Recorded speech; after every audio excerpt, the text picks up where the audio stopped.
Welcome to the Banker Lamp. Please enjoy the video. You start by powering off the Apple Watch Ultra and removing both straps. This prevents accidental damage. Once done, work on a flat, well-lit, anti-static surface and gather the pentalobe screwdriver, thin opening pick, spudger, and replacement battery. Make sure to keep small screws organized in labeled sections. You will warm the adhesive lightly with a hairdryer or heat gun at low setting to soften the seal. This makes the next step safer and reduces the risk of bending the screen. Once the adhesive is softened, apply a small suction cup and lift the display just enough to insert a thin pick between the case and screen. You want controlled, incremental lifts, don't force it.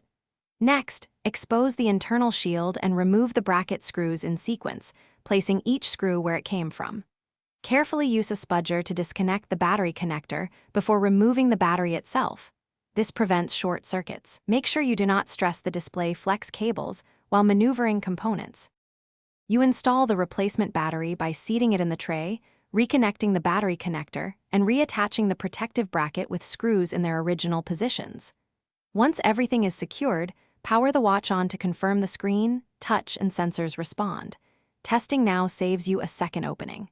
If tests pass, remove old adhesive residue, apply new adhesive strips, then press the display evenly into place.